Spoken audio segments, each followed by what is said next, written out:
Hey guys, how's it going? Warlord here, and I'm back with the Madden 16 franchise with the Houston Texans. This week, we're going to be coming back, and we're going to be playing the Tampa Bay Buccaneers, who are also 1-1. They have just about as good of a team as we do. However, their quarterback is Brock Osweiler, who I'm hoping I'll be able to pick off a few times. He's really inconsistent, and I really have no idea what to expect. Hoping to use Todd Gurley a little bit more this game. But yeah, guys, let's go ahead and get right into it. Starting the game off a little bit late, coming out 1st and 10, Brock Osweiler's dropping back, and already hitting Kevin White. Clinton-Dix went for the interception, but completely missed it. 1st and 5 had the offsides penalty, and there, Eli Harold dropping an easy pick. I don't know what it is, but my linebackers just don't make any interceptions for me. 3rd and 2, hitting Kevin White once again. Coming out back 1st and goal, we have Jeremy Langford. I've never seen him in Madden. He's 23 years old, 78 overall, out of Michigan State, scoring the first touchdown of the game. Overall, I was pretty surprised. Todd Gurley coming out and already, we're losing yards. So I decided it was time for us to try and dot him up a little bit, trying to get Jameis Winston to the outside, hitting Jarvis Landry, getting the first down. 1st and 10. Once again, throwing it to Jarvis Landry, who, stepping up a little bit, still not liking him too much, but, it is what it is. It's working. 2nd and 5, running the pitch out. Shouldn't have cut it in like that. That way, Fowler. And here, I just don't know. This entire game, I just did stupid stuff like this. Missing a field goal. I needed max power, and I just didn't get it. 1st and 10, stopping Jeremy Langford behind the line. Coming out 2nd and 14 and getting spec catched. I was really expecting Clinton-Dix to catch that, just didn't happen. 1st and 10, Jeremy Langford getting into open field, but Clinton-Dix hawked him down, didn't let him get much. Once again, hitting more lag. 1st and 10, running the screen. This entire year, I felt like we, haven't allowed more than 2 or 3 yards off a screen. Most of the time, they lose yards. Right there, dropping another interception, Quan Alexander.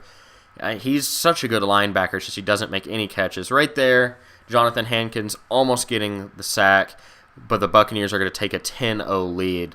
This is already looking like what it was last week, where he's already getting blown out. 1st and 10, throwing it to Hakeem Nicks, who made a good move, getting us the first down, 21-yard gain. 1st and 10, coming out back with Jameis Winston, trying to get something going, throwing it outside once again, getting us about 4 to 5 yards. 2nd and 2, decided to run the old HB swing, I believe is what it's called. And Todd Gurley's doing his thing for the first down.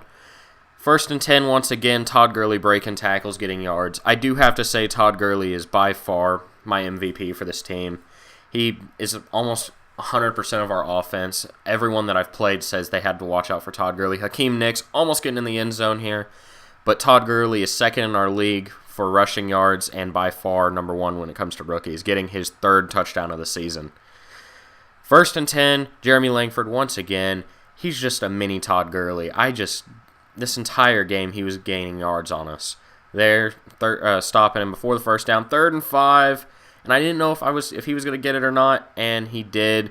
After 2 incompletions, it was 3rd and 10, trying to go deep once again, but Kevin White not doing anything. 4th and 10, punting it off, Jarvis Landry, getting it, making one move, and then taking a huge hit, losing the football. So that means we have 20 seconds. I don't know what the opponent was doing, running backwards there. 19 seconds to stop him. We needed a play.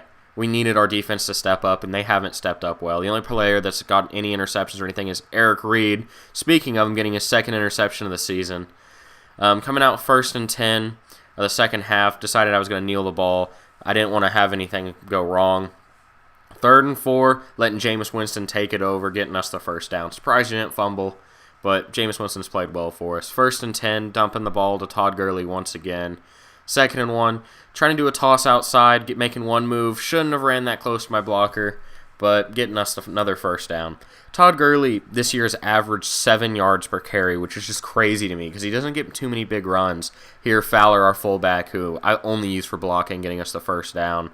The fullback dive is something that's almost impossible to defend, but if you do the right linebacker blitz when you know it's coming, you can stop it pretty easy. 2nd and 1, doing a little dump off to Eric Ebron.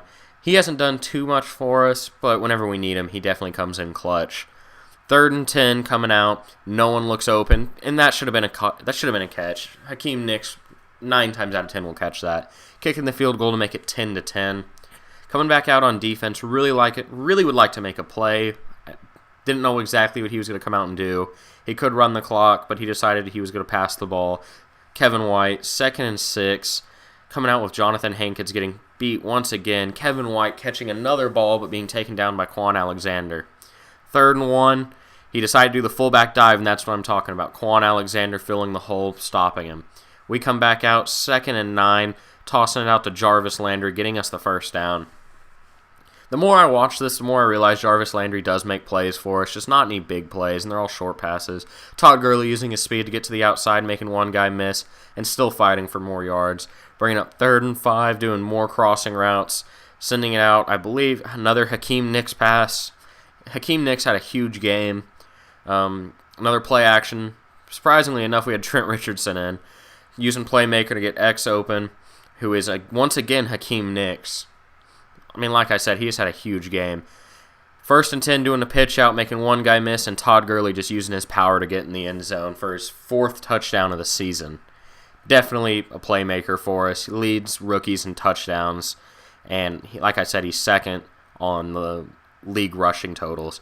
1st and 10, Brent Selleck just absolutely outrunning us. Brock Osweiler made a good read. Once again, another good read, this time to Kevin White. 1st and 10, Eric Reed making a huge hit. 2nd and 6, trying to go out to the pitch out. I saw it coming and forcing him inside. That's the only way to stop the pitch this year, is you have to force him inside. 3rd and 3, trying to run the ball, stopped him for a loss. Went for it on 4th down, and for once, Quan Alexander, a linebacker, got us an interception. 1st and 10, trying to get us some yards, get us the first down so we can't call a timeout. Running the pitch out, and Todd Gurley finds open field, making 2 guys miss and just taking off. He's 100% in the open. The only thing I don't like about Todd Gurley is his stamina. As you can see, he starts to die off. And breaking a tackle, but stepped out of bounds, getting robbed of his 5th touchdown for the season. But with that, we ended up kneeling the ball out, and that's moving us to 2-1, and the Buccaneers 1-2. In total, definitely a good performance by Todd Gurley. Once again, Jameis Winston not throwing too many touchdowns. I don't even think he threw one, but we're working with what we have. Well, anyway, guys, I hope you enjoyed, and as always, I'll see y'all in the next one.